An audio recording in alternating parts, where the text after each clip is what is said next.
Moussa Diop, directeur de Challenge Up et président de l'association GPES. Donc, nous étions là aujourd'hui dans le cadre du lancement du nouveau projet financé par la GIZ qui s'appelle Challenge Innov Agro. La plus-value pour le futur de ces jeunes, c'est d'abord c'est un programme d'incubation innovant donc, qui se fait selon le modèle EDA conçu et piloté par Challenge Up. Donc un modèle qui consiste à non seulement incuber pendant 6 mois ces jeunes-là pour leur faire bénéficier de formations en soft skills, en compétences entrepreneuriales et gestion d'entreprise, mais surtout en perfectionnement agricole. Donc ici, les jeunes vont, dans ce parcours de 6 mois, apprendre 3 métiers dans le milieu agricole, c'est-à-dire la pisciculture, l'arboriculture et le maraîchage, et aussi l'aviculture. Donc c'est des jeunes qui vont sortir avec 3 métiers principalement. Et c'est aussi des jeunes qui ont été sélectionnés sur 600. Nous avons pris 30 jeunes qui vont bénéficier après cette formation d'un accompagnement financier pour démarrer leur projet, parce que c'est tous des jeunes qui aujourd'hui habitent dans des zones où l'agriculture se fait. Donc la plus-value, c'est que aussi ils vont bénéficier d'un accompagnement dans le cadre de EDA d'1 an d'incubation directe, mais aussi de 5 ans de partenariat avec Challenge Hub et GPS qui va rester dans le capital de leur nouvelle entreprise qu'ils vont créer pour leur permettre quand même de survivre à leurs 5 ans. Donc c'est ça un peu la spécificité. Qu'est-ce que vous attendez des pouvoirs publics, de l'État pour appuyer et pousser ces jeunes?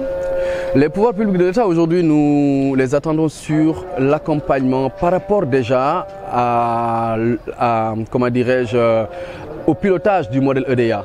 Parce que moi je pense qu'aujourd'hui le modèle EDA pourrait être un excellent modèle pour résorber le gap de jeunes qui sont aujourd'hui sans emploi. Parce que nous avons constaté depuis notre arrivée dans ce secteur-là qu'il y a beaucoup de jeunes qui passent des programmes d'incubation, qui sont formés, mais qui après la formation n'arrivent pas à réaliser leur ambition entrepreneuriale parce qu'il y a beaucoup de blocages sur le terrain. Et aujourd'hui, ce que nous attendons, c'est que les autorités essayent de s'approcher, de comprendre aujourd'hui ce que ce modèle-là offre en termes de facilité et de garantie de réussite de ces projets de jeunes, mais aussi faciliter l'accès à la terre aux jeunes. Parce que la plupart aujourd'hui dans le recrutement ont déclaré bénéficier de terres, mais c'est des terres appartenant à leur famille, appartenant à leurs parents, mais ils n'ont pas directement accès à la terre pour pouvoir quand même s'y installer durablement et développer des activités agricoles professionnelles durables. Donc aujourd'hui, pour résorber le gap de chômeurs, le gap de jeunes chercheurs d'emploi, moi je pense que c'est un créneau très porteur. Les 30 jeunes que nous avons vont normalement au bout de 6 mois chacun lancer son projet et employer au minimum 3 à 5 jeunes dans leur localité, ce qui avoisine aujourd'hui à 150 jeunes qui ont la promesse d'emploi dans moins d'1 an, ce qui est excellent. Ousseynou Seck, donc gestionnaire de projet de santé communautaire. Donc j'ai été invité aujourd'hui pour participer à la cérémonie de lancement du projet de formation des 30 jeunes dans l'agrobusiness organisé par GPS aujourd'hui et sur financement de GIZ. Quel message fort vous avez lancé aux jeunes? C'est leur dire que c'est bien beau d'avoir son doctorat, d'avoir son master et autres, mais tant qu'on n'aura pas une formation pratique, on n'est pas encore parfait. Et c'est ce qu'il faut aujourd'hui. Le Sénégal n'a pas besoin de ces formations académiques, mais plutôt avoir des formations pratiques sur l'agrobusiness, comme aujourd'hui l'agrobusiness qui est un élément de secteur primaire et secteur primaire qui peut développer le Sénégal.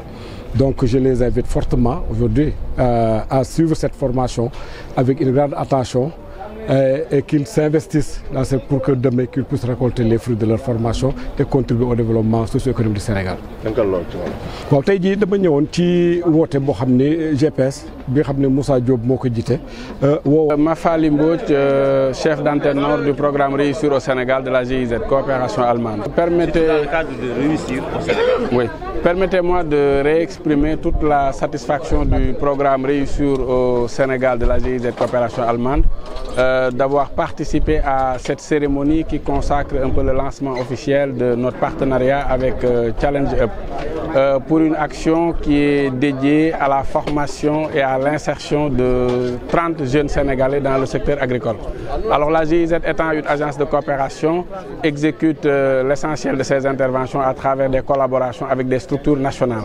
C'est dans ce cadre-là que nous avons conclu un contrat de subvention avec l'entité Challenge Up qui aura la responsabilité d'aménager une ferme intégrée dans la commune de Fass, ferme intégrée où pendant 6 mois, 60 jeunes Sénégalais seront accueillis et formés autour de l'agriculture intégrée avec une composante production horticole, production maraîchère, avec une composante pisciculture et avec une composante pisciculture.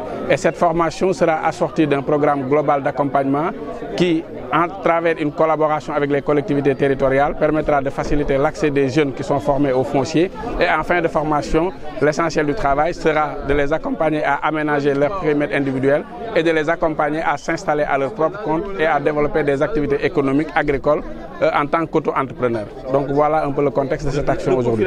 On peut le connaître? C'est dans les coûts de 20 millions avec une contribution de la GIZ qui s'élève à 19 millions de francs CFA et un apport personnel de l'organisation Challenge Up qui s'élève à 1 million de francs CFA.